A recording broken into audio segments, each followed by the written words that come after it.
तो गाइस अगर आप वो बच्चे हैं जो आईपी यूनिवर्सिटी के अंदर एडमिशन लेना चाहते हैं और अपनी 4 साल की जो बीटेक है वो फ्री में करना चाहते हैं, तो आपको ये वीडियो लास्ट तक देखनी चाहिए, क्योंकि आज इस वीडियो में मैं आपको बताने वाला हूँ वो सभी स्कॉलरशिप जो आप अवेल कर सकते हैं अगर आप आईपी यूनिवर्सिटी के अंदर एडमिशन ले रहे हैं। चाहे आप किसी भी कॉलेज के अंदर एडमिशन ले, आप इन सभी स्कॉलरशिप्स के लिए अप्लाई कर सकते हैं।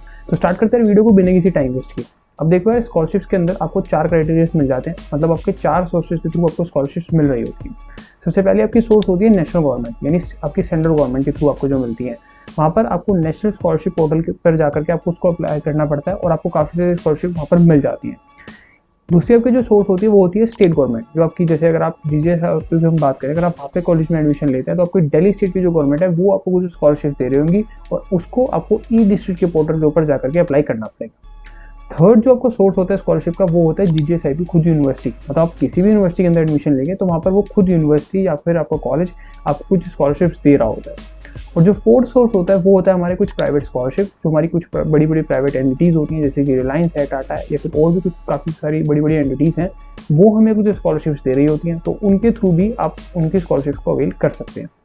अब इन 4 कैटेगरीज में से हमारे काम की कौन सी है? हमारे काम की इस वीडियो के अंदर मैं आपको 2 बताने वाला हूँ। एक वो जो आप ई डिस्ट्रिक्ट पर जाकर के अवेल कर सकते हैं, और दूसरी जो आपके कॉलेज ने यहाँ पर दे रखी है। बाकी नेशनल वाली भी हमारे काफ़ी ज़्यादा काम की है, बट यार उसको इस वीडियो के अंदर कवर करना थोड़ा सा पॉसिबल नहीं था, इसलिए हमने उसकी सेपरेट वीडियो बनाई है, उसको जाकर के आप चेक कर सकते हैं। रही प्राइवेट की बात, यार प्राइवेट का जो होता है कभी भी कोई भी डेट फिक्स नहीं होती, उसकी काफ़ी ज़्यादा अपडेट्स आते रहते हैं, तो उस अपडेट्स को हम आपको इस चैनल पर दे रहे होंगे, इसलिए अगर आपने चैनल को सब्सक्राइब नहीं किया तो उसको शॉर्टली कर लेना। इस वीडियो में बात करने वाले हैं आपका जो कॉलेज स्कॉलरशिप दे देता है उसकी, प्लस साथ ही साथ जो दिल्ली गवर्नमेंट आपको स्कॉलरशिप दे देती है उन स्कॉलरशिप की हम यहाँ पर बात कर रहे होंगे। सबसे पहले बात कर लेते हैं आपके कॉलेज की तरफ से कौन सी स्कॉलरशिप मिल जाती है। अब वैसे तो यार यहाँ पर आपको 4 से 5 ऑप्शन रहते हैं, बट पिछले अगर कुछ सालों की बात करें तो काफ़ी ज़्यादा स्कॉलरशिप्स आपके कॉलेज ने बंद कर दी हैं। मतलब काफ़ी ज़्यादा स्कॉलरशिप जो है लास्ट 2020 या फिर 2021 की जो आपकी दी गई है, उसके बाद कोई भी स्कॉलरशिप यहाँ पर नहीं दी गई। जो मोस्ट रिसेंट में एक्टिव स्कॉलरशिप यहाँ पर चल रही है वो है इकोनॉमिकली वीकर स्टूडेंट्स के लिए, यानी आपके मीन्स बेस के आपको स्कॉलरशिप मिल रही है। मेरिट बेस पर यहाँ पर आपको कॉलेज की तरफ से कोई स्कॉलरशिप नहीं मिल रही। जब हम बात करेंगे दिल्ली गवर्नमेंट की तरफ से, तो वहाँ पर आपको मीन्स और मेरिट दोनों बेसिस पर स्कॉलरशिप मिल रही होगी। तो यहाँ पर आपको financial assistance to the student under economically weaker section of society, तो यहाँ पर आपको ये वाली स्कॉलरशिप मिल जाती है जो कि ईडब्ल्यूएस वाले बच्चों के लिए है। यहाँ पर आपके पास या तो अपना राशन कार्ड होना चाहिए, चाहे वो बीपीएल कार्ड हो चाहे वो एपीएल कार्ड हो। बीपीएल मतलब जीरो पॉवर्टी लाइन वाला एक कार्ड मिलता है आपको, जो कि येलो कलर का होता है। फिर साथ ही साथ आपको एक एपीएल कार्ड मिलता है। अगर आपके पास दोनों में से कोई सा भी राशन कार्ड है वो आपके पास होना चाहिए। अगर वो नहीं है तो आपकी जो फैमिली इनकम है वो 2.5 लाख से नीचे होनी चाहिए। इसका आपका इनकम प्रूफ आपके पास होना चाहिए। आपके जो इनकम प्रूफ है वो आपको बन जाएगा वहाँ से बैंक में जाकर के, तो आपके पास इनकम प्रूफ होना चाहिए, तो वहाँ पर आपको स्कॉलरशिप मिल रही होती है। मैक्सिमम आपको 50,000 रुपीज़ का जो है अमाउंट मिल जाता है हर साल। तो ये जो स्कॉलरशिप है अभी रिसेंट में एक्टिव कर दी गई है, और ये आपको हो सकता है नेक्स्ट ईयर भी आपको जरूर मिल रही हो। तो इसके लिए आपको अपनी बीपीएल या फिर एपीएल कार्ड होना चाहिए आपके पास, और आपकी जो फैमिली इनकम है वो, अगर एपीएल कार्ड नहीं है तो फिर आपकी जो फैमिली इनकम है वो 2.5 लाख से कम होना यहाँ पर कंपलसरी हो जाता है। ठीक है जी, any one of the criteria आपको यहाँ पर फॉलो करना है। तो ये आपको एक तो कॉलेज की तरफ से मिल जाती है। इसके अलावा कॉलेज की तरफ से यहाँ पर आपको कुछ ज़्यादा खास स्कॉलरशिप मिलने रही, बट दिल्ली स्टेट की तरफ से आपको काफ़ी बढ़िया स्कॉलरशिप यहाँ पर देखने को मिल जाती है। जैसे कि यहाँ पर हमने मेंशन कर रखे हैं, जो सबसे पहली स्कॉलरशिप है जो आपको दिल्ली स्टेट की तरफ से मिलती है, ये आपकी सभी कैटेगरीज के बच्चों के लिए, चाहे आप जनरल कैटेगरी से बिलोंग करते हैं, चाहे आप ओबीसी कैटेगरी से बिलोंग करते हैं, एससी एसटी ईडब्ल्यूएस, सभी कैटेगरीज के बच्चों को यार ये वाली स्कॉलरशिप जो है मिल रही होती है। और इस स्कॉलरशिप के अंदर ऑब्वियसली दिल्ली गवर्नमेंट दे रही है, तो यहाँ पर आप सिर्फ दिल्ली के बच्चे इसको अप्लाई कर सकते हैं। आउटसाइड दिल्ली के अगर बच्चे ने किसी यहाँ पर एडमिशन लिया तो वो इस स्कॉलरशिप के अंदर अप्लाई नहीं कर सकता है। और दिल्ली स्टेट के लिए आपको इस पर्टिकुलर पोर्टल पर जाना पड़ेगा। इसका जो लिंक है वो हम आपको डिस्क्रिप्शन के अंदर दे देंगे। ई डिस्ट्रिक्ट का इनका अपना पोर्टल होता है, वहाँ पर जाकर के आप इन सभी स्कॉलरशिप को अवेल कर रहे हैं।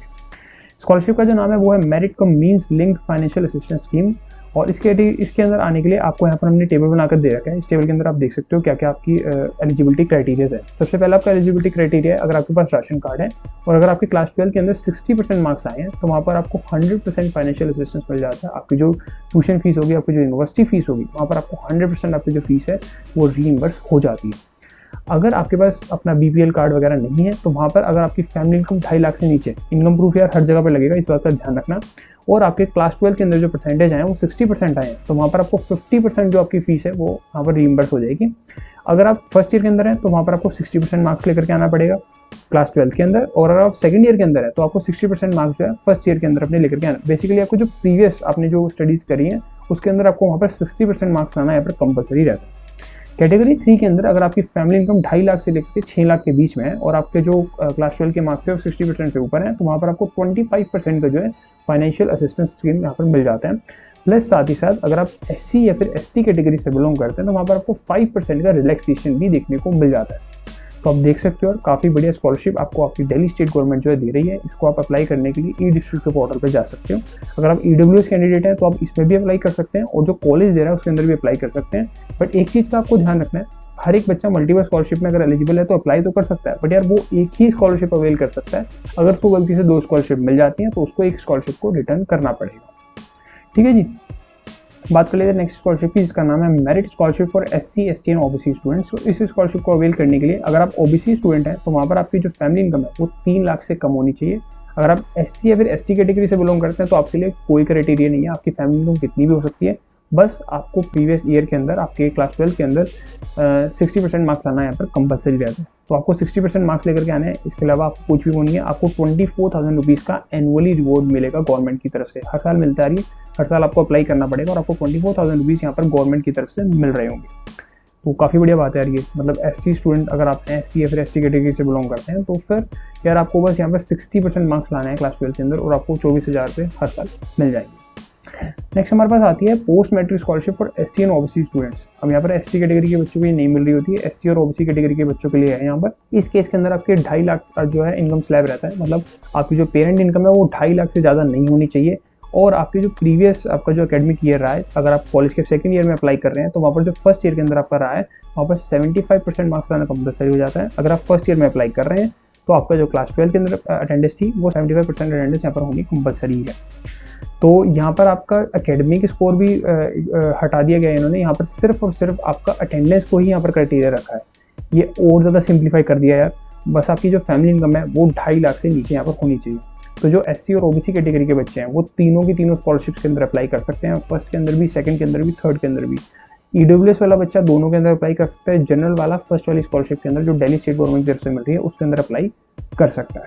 तो यहाँ पर SC कैटेगरी का जो बच्चा है उसको यहाँ पर 10,000 रुपीज़ का एकेडमिक अलाउंस मिल जाता है। और एकेडमिक अलाउंस के अंदर क्या होता है, बेसिकली आपकी स्टेशनरी वगैरह का खर्चा हो गया, आप अगर बुक्स वगैरह कुछ खरीदते हैं उसका खर्चा हो गया, एकेडमिक जितने भी आपके खर्चे होंगे पर ईयर उसके लिए आपको 10,000 रुपीज़ यहाँ पर एनुअली मिल जाते हैं। अगर आप OBC कैटेगरी के लिए बच्चे हैं तो वहाँ पर आपको मेंटेनेंस अलाउंस मिल जाता है 13,500 रुपीज़ का। मेंटेनेंस अलाउंस क्या होता है, जैसे कि आपका मेस फूड का खर्चा हो गया, आपका हॉस्टल वगैरह कुछ खर्चा हो गया, तो उसके लिए आपको 13,000 रुपीज़ एनुअली यहाँ पर मिल जाता है।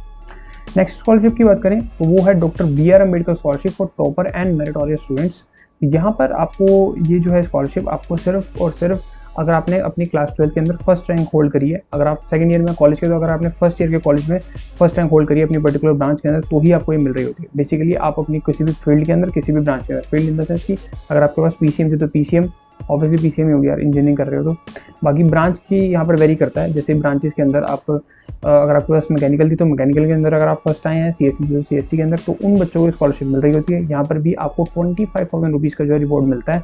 और ये जो स्कॉलरशिप है अगेन SC, ST और OBC कैटेगरी के बच्चों के लिए होती है।